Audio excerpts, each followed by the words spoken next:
Hello, this is Teacher Viola again for another teaching video.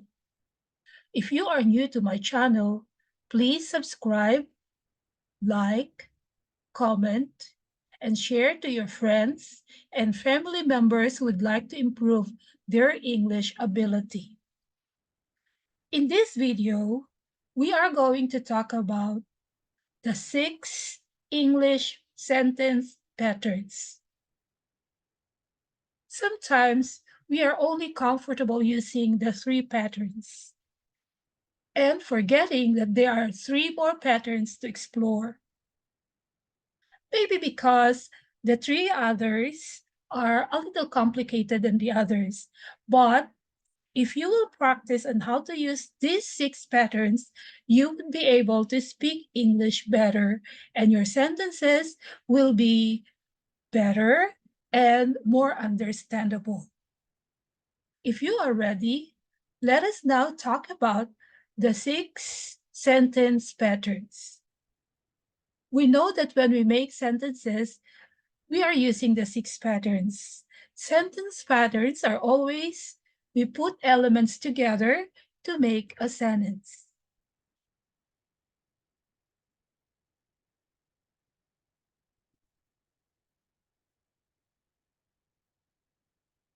Okay, before anything else, do you remember the following? Subject, verb, object, direct object, indirect object, complement. Maybe you're going to tell me that these are very basic. Yes, the beauty of the sentence is knowing its basic well. Well, these things are called the sentence elements. Now, let's try to have a little tour on the sentence elements to refresh our minds. First, about the subject. We know that the subject is the doer of the action. For example, we have a sentence here. The girl is dancing. What is the subject? The subject is the girl. You're right. Remember that subject can be a noun, a pronoun. It could be singular or plural. Now let's go to the next, the verb. We know that the verb is the action itself. For example, in the sentence a while ago, the girl is dancing. What is the verb? Of course, the verb is dancing. Verbs can be a lot of things. It could be transitive, intransitive, singular, plural, present, past, future. There are things that we have to consider when we are using our verbs. Later on, we will try to tackle them little by little so that your mind would be fresh in trying to make a better sentences. Let's go to the next element, which is the object. The object we know is the receiver of the action. We have here another sentence. The girl sings her favorite song. What is the object? The object is her favorite song. You're right. Now, when we say object, it can be a noun or it could be a pronoun. We have objective pronouns. Him, remember, her, okay? We have singular and plural. Like the next element is a direct object. So we know that the object can be a noun or a pronoun, and it could be singular or plural, and it could be direct object or indirect object. So when we say direct object, it answers the question what after the verb. For example, in our sentence a while ago, the girl sings her favorite song. What is our object? Or what is the object of the verb sings? Her favorite song. Okay, you're right. Normally we say it this way. The girl sings what? her favorite song. That is the test on how to find our direct object. We have another object, and this time it's called the indirect object. The indirect object answers the question who or whom after the verb. If what is after after the verb, and that we have direct object, now we have who or whom after the verb, and we have the indirect object. Let's go to another sentence. His father gave him money. The question is, his father gave who? Him. Correct. So indirect object, as we know, since it's also an object, it could be a noun, a pronoun like him, and it could be singular or plural.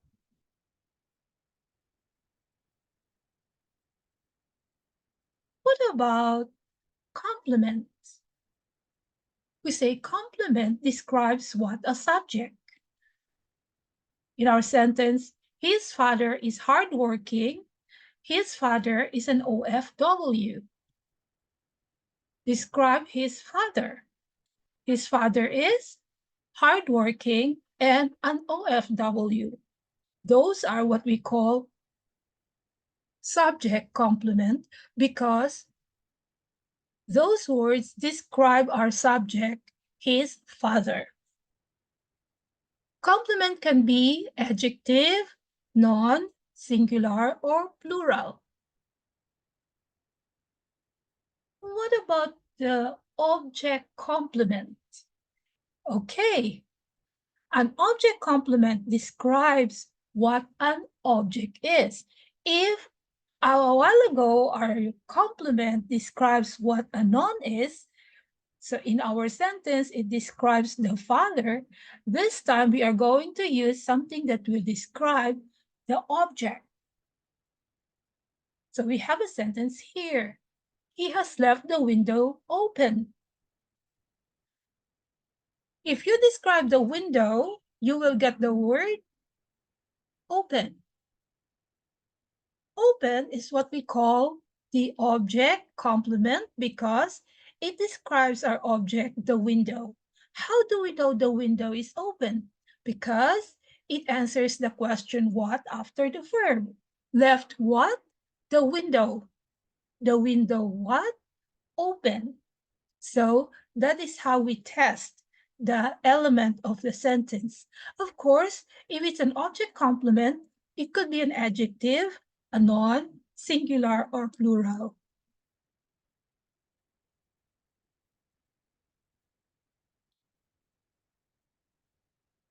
Always remember that a sentence has a subject, a verb, and an object.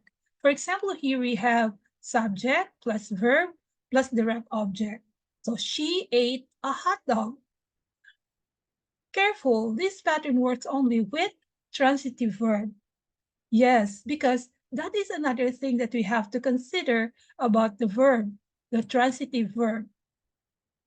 We have to know whether the verb is transitive because if it's a transitive, it would require an object, whether it's a direct object or an indirect object. But if the verb does not require any object at all, it could stand and you could already see the action without the object. That is what we call the intransitive verb. Let's go to the first pattern now. The first pattern is what we call subject plus verb pattern, or what we call the SV pattern. We have a sentence here. A student studies. So this is an SV pattern because we have the subject, a student, and the verb, studies. We don't need to say actually what, although study, to study, or the verb to study can be a transitive or intransitive verb.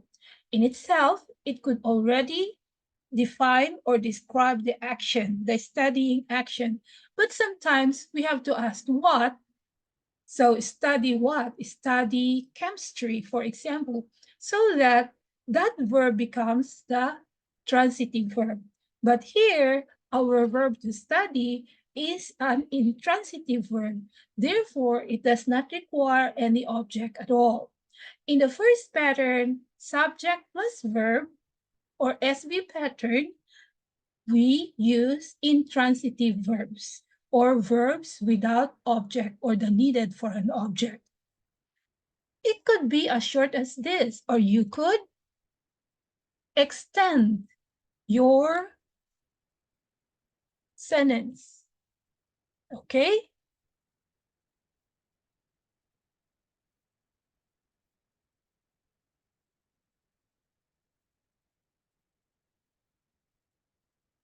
So by extending, I mean you can add adjectives, adverbs, prepositional phrases, adjectival phrases, and other things, other elements to your sentence. For example, I have a sentence here.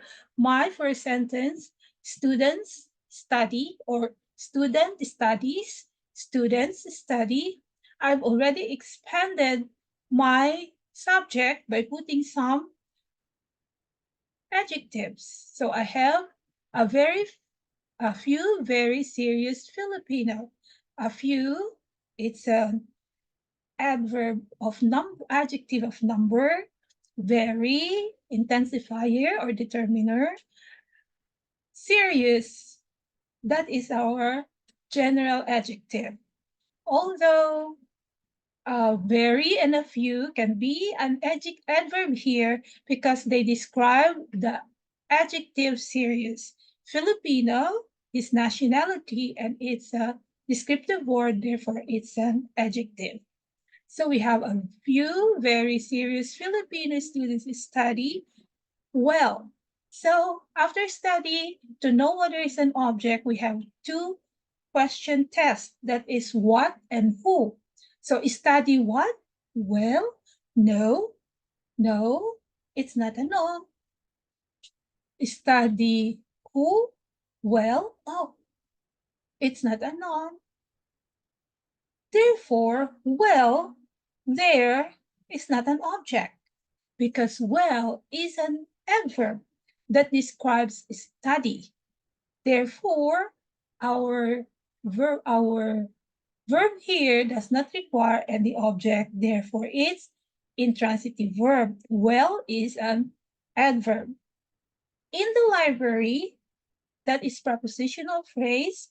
Every day, that is time for an exam, preposition of reason. But that's the way we do so that our sentences will be longer. But if you purify your sentences, we only have the element SV pattern or the first pattern. Okay, so let's move on. This time, I want you to use this picture to make a sentence using the SV pattern. I'll count 1 to 10. 1, 2, 3, 4, 5, 6, 7, 8, 9, 10. Were you able to make a sentence using this picture? Is it an SV pattern? Okay, let's try to take a look at sample sentence here. We have the boy are running around the school now. Okay, that's present continuous. What about simple present? The boy run around the school every afternoon. So we still have the boy run. Around the school, we know that is prepositional phrase of place. Every afternoon, prepositional phrase of time. And then we have in simple past, the boys ran around the school yesterday. So we're just changing the verb to show the tenses. And then in simple future, the boys will run around the school every afternoon. We have here 4 sentences, but if you look at them closely, they only have the element subject plus verb. The other things are just elemental, but we know that our verb is changing according to tenses. Later on, we will talk about or we will review about tenses. For now, that is the best thing I could demonstrate to you. Again, that is an SB pattern. Let's have the second pattern. Subject plus verb plus complement, or what we call the SVC pattern. So what is this SVC pattern? Okay, let's try to look at this sentence. Our subject, the student. Our verb is. Because the verb in the second pattern or the SVC pattern are all what we call linking verbs. So, or verb to be. We have is, are, was, were, and will be for the future, and other elements to make the verb to be based on the tenses. Okay? So, what about the complement? We have diligent. Diligent is an adverb. Remember that we have studied on how to identify the parts of a speech. If you are not familiar with that, you can go back to my previous video on parts of a speech or the 9 blocks of English sentences. For you to be able to make good sentences, you really have to master the 9 blocks of English sentences. Again, let's go back to the pattern 2. Subject plus verb plus complement. So very simple.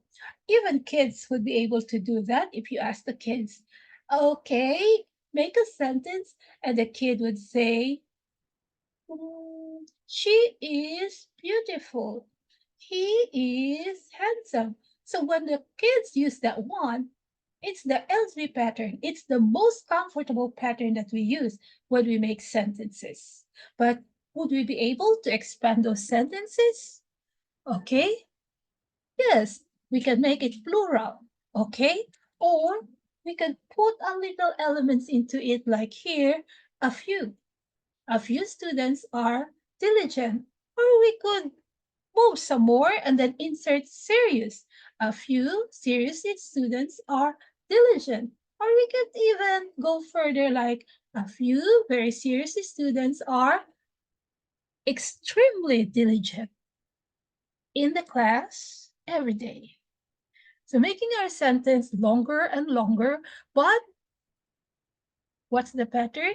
SVC pattern. We say even kids could do the SVC pattern, but as the sentence is becoming more complicated because of the elements that you or the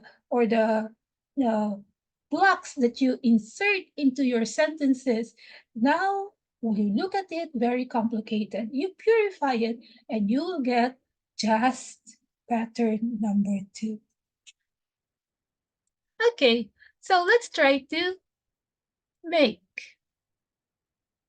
SVC pattern sentences. So we have here present continuous tense. Look at the picture. The boys are busy around the school now. Because of the word now, that is a present continuous tense. Of course, we don't say busying because we know that busy can be, could look like a verb, but it's not a verb. It's an adjective. The verb is to be busy. Okay? So maybe you can look at your sentence and then you can change according to SVC pattern. Now let's go to the simple present tense. The boys are busy around the school every afternoon. Every day. Simple past. The boys were busy around the school yesterday. What about the simple future? The boys will be busy around the school every afternoon.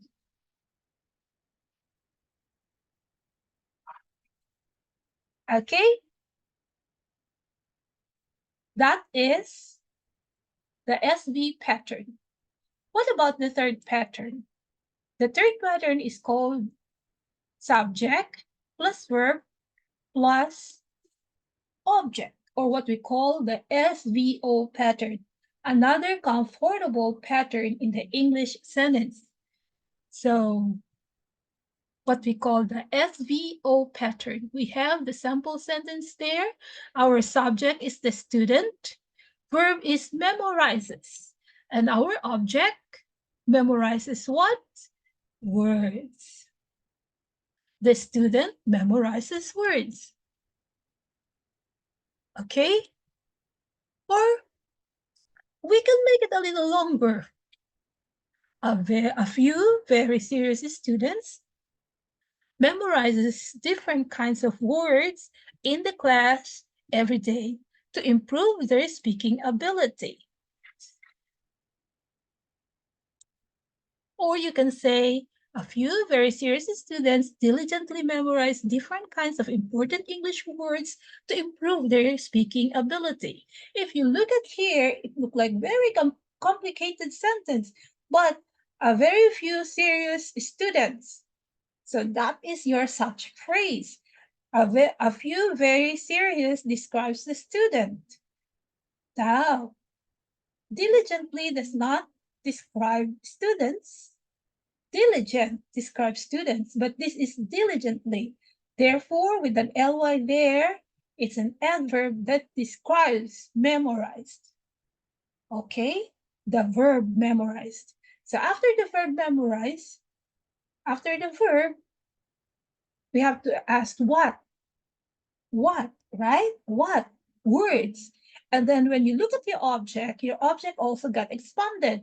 Different kinds of important English words words. So different kinds of important English words or different kinds of important English that describes your words. Okay? For what?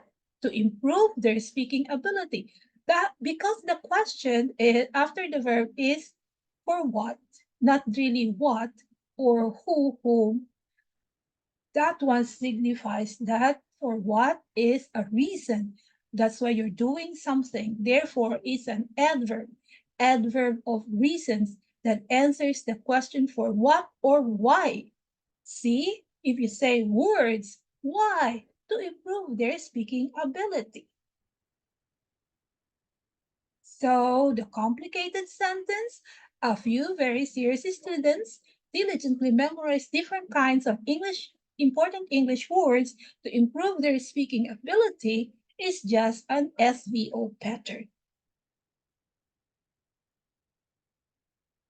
So SVO is clear, or the sentence pattern number 3 is clear. Let's try to make sentences using the SVO pattern and our old picture. We have the present continuous tense, or the tense that explains the action that is happening now. The boys are enjoying the game around the school now. The boys are what? So we have the verb are enjoying. Are enjoying what? The game. You can enjoy the study in school, but here the boys are enjoying the game. Around the school now. Around the school is an adverb of place, and then we have the adverb of time now. What about the simple present tense? In the simple present tense, our sentence became the boys enjoy the game around the school every afternoon or every day. The simple past, the boys enjoy the game around the school yesterday. And simple future, the boys will enjoy the game around the school tomorrow.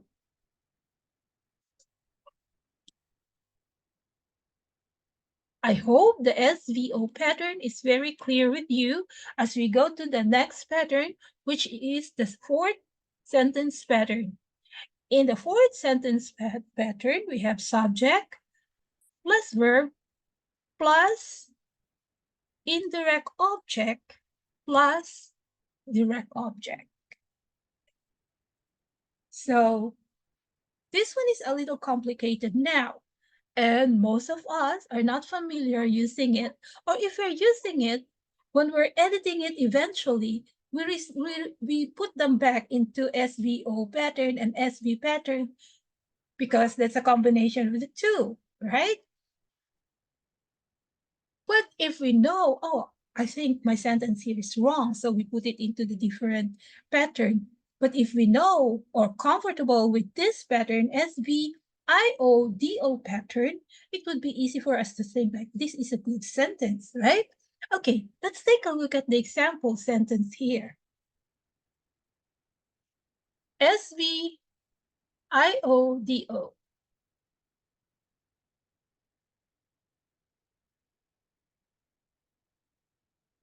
Jay gave his dog a bone. Jay gave who? His dog. What? A bone. We know that after the verb, when you ask the question who, you get an indirect object. And then if you ask the question what, you get a direct object. Therefore here, gave who? His dog. Therefore his dog is an indirect object. A bone. Gave what? A bone. Therefore, a bone is a direct object. Okay? Let's try to expand this sentence. Jay has given his hungry dog their favorite bone. Now we change the verb into a little more complicated, which is the present perfect tense, because this one is recurring. It happens every now and then. Therefore, we have to use that sense. Otherwise, I will be pushed to say, Jay is giving his hungry dog their favorite bone now. Jay, he is giving his hungry dog their favorite bone tomorrow, yesterday. So how to put these tenses together? We have to use the pluperfect. And here we have the present perfect tense. So Jay has given who? His hungry dog. Hungry here describes not Jay, but the dog, right? And then their favorite bone, favorite describes the dog or the bone? The bone. Okay, so we have a good element of a sentence here. So Jay has given his hungry dog their favorite bone. Okay, we can make it even longer. Jay has given his hungry dog its favorite bone in the morning to make it stop barking. So we have a little bit longer. But if you look at it, we have the SVIODO pattern. Why? Jay has given who? His hungry dog what? Its favorite bone in the morning. So we have the adverb of time. To make it stop barking is the adverb of reason. To make what? It's to make it stop barking. To make is an infinitive and the other parts is an object of the infinitive. Okay? So we have actually another SVIO pattern there. To make, who, it. What? Stop barking. Okay? So still SVIODO. Now look at the sentence we have here. Since this is a little complicated, I want you to go back to your paper, to the sentence you have made a while ago in the SV pattern, and try to make it the SVIODO pattern.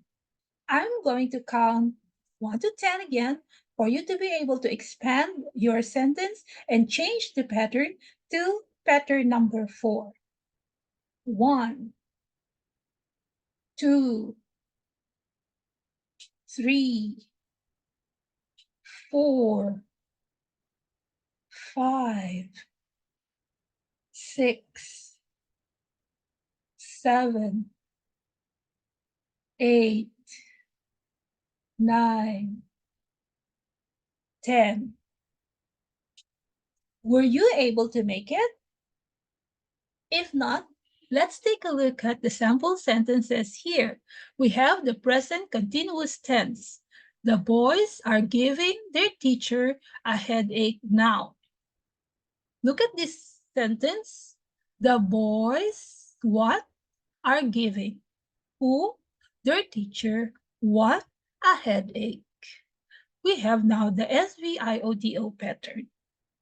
What if we make that into a simple present? The boys give their teacher a headache every day. So same, we have the IODO pattern there.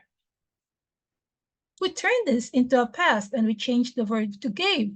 The boys gave their teacher a headache yesterday. You could see that I'm just changing the tenses of the verb, and the simple future, the boys will give their teacher a headache tomorrow. I hope that sentence pattern number 4 became a bit comfortable with you now, okay? Because we're going to sentence pattern number 5, which is subject plus verb plus direct object plus object complement. So this time, direct object after the direct object is an object complement. Okay, what is this again? Let's take a look at the sample sentence. Okay, we have a sentence here. Debbie left the window open. Debbie left what? The window. So therefore, the window is a direct object or a DO. The window, we say that we have to ask what again for the complement, right? To describe open, and to describe that is an adjective. And we said that complement could be adjective or a noun, singular or plural. Open. So Debbie left the window open. Remember that an object complement is a word or group of words that renames, describes, or classifies the direct object. So we have here expanded. Debbie left the window open during the rainstorm. Still, we have the SVDOOC pattern or pattern number 5. Or you can have it even longer like this. Debbie left the bedroom windows open during the storm to protect them against the gusting wind. Can you imagine it? Yes. If the wind is so strong during the storm, I think the people of Batanes would tell us that we don't close, we let it open so that the wind will just pass it through and it won't destroy our doors and windows. Try it. If there's that storm as big as the gusting wind. Okay, so I hope that this one is very clear with you. The SV plus DOOC pattern. Always remember that when you have a direct object, your verb should be a, yes, transitive verb. That you can ask the question what after the verb. Okay, let's try the sentences. We have here the present continuous. The boys are leaving the school grounds so dirty now. Okay, the boys what?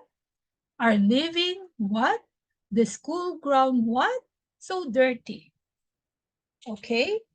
And it's present continuous tense.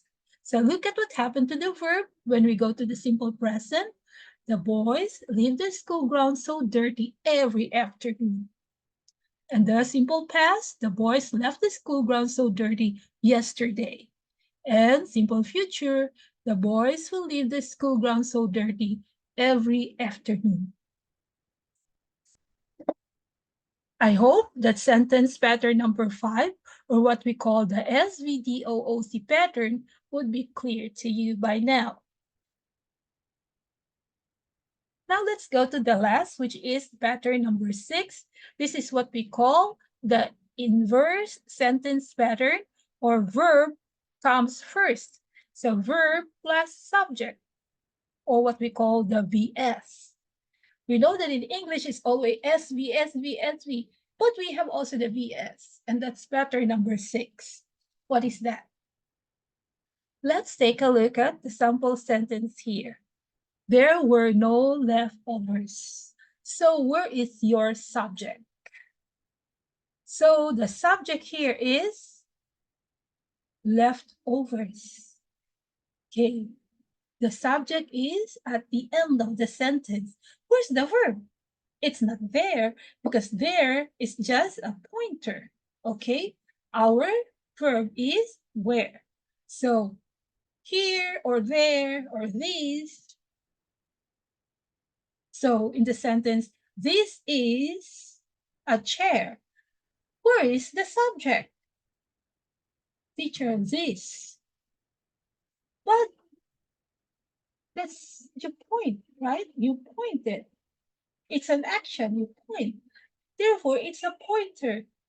What is the subject really of that sentence? Because when we say subject, it's what being talked about. Is this being talked about in that sentence? This is a chair.